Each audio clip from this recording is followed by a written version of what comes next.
శ్రీ గురుభ్యో నమః. కార్తీక పురాణం 9వ అధ్యాయం. విష్ణు పార్షద యమదూతల వివాదం. ఓ యమదూతలారా, మేము విష్ణుదూతలం వైకుంఠం నుండి వచ్చితిమి. మీ ప్రభువగు యమధర్మరాజు ఎటువంటి పాపాత్మలను తీసుకుని రమ్మని మిమ్మల్ని పంపెను అని ప్రశ్నించింది.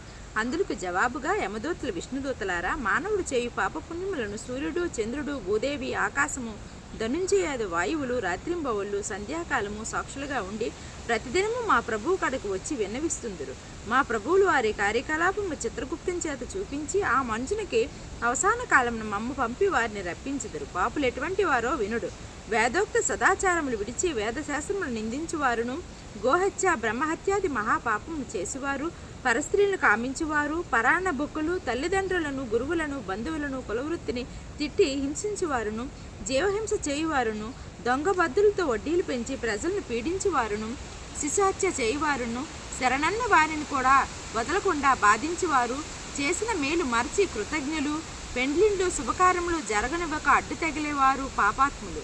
వారు మరణించగానే తన కడకు తీసుకువచ్చి నరకమందు పడద్రోసి మా యమధర్మరాజు గారి ఆజ్ఞ అటుండగా ఆజామినుడు బ్రాహ్మణుడై ఉండి దురాచార కులభ్రష్టుడై జీవహింసలు చేసి వావి హర్షలేక సంచరించిన పాపాత్ముడు. వీరిని విష్ణులోకంకి ఎట్లు తీసుకుని పోవదురు అని అడగ్గా విష్ణుదూతలు, ఓ యమకింకులారా, మీరెంత అవివేకులు, మీకు సూక్ష్మలు తెలియవు. సూక్ష్మ ఎటువంటి వినుడు. సజ్జనులు సహవాసం చేయువారును, జప దాన ధర్మములు చేయువారును, అన్నదానము, కన్యాదానము, గోదానము, సాలగ్రామ దానము చేయువారు, అనాథ ప్రేత సంస్కారం చేయువారు, తులసీవనం పెంచువారు, తటాకములు తవ్వించువారు, శివకేశవులను పూజించువారు, సదా హరినామస్మరణ చేయువారు, మరణకాలమందు నారాయణ అని శ్రీహరిని గాని, శివ అని శివుని గాని స్మరించువారు, తెలిసి గాని తెలియక గాని మరే రూపం గాని హరినామస్మరణ చెవిన పడిన వారును పుణ్యాత్ములు. కాబట్టి ఆజామినుడు ఎంత పాపాత్ముడైనా మరణకాలం నారాయణ అని స్మరిస్తూ చనిపోయిన గాన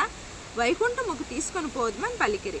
ఆజామినుడు విష్ణుదూతులు యమదూతుల సంభాషణలు ఆలికించి ఆశ్చర్యమంది, ఓ విష్ణుదూతలారా, పుట్టిననాటి నుండి నేటి వరకు శ్రీమన్నారాయణ పూజ గాని, వ్రతం గాని, ధర్మం గాని చేసి ఎరుగుము.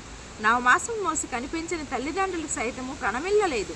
వర్ణాశ్రములను విడిచి కులభ్రష్టుడినై నీచకులతో సంసారం చేసి తిని నా కుమారుని యందు ప్రేమచే నారాయణ అని మాత్రమే నన్ను ఘోర నరక బాధల నుండి రక్షించి వైకుంఠమునకు తీసుకొని పోవుచున్నారు. ఆహా, నేనెంత అదృష్టవంతుడు!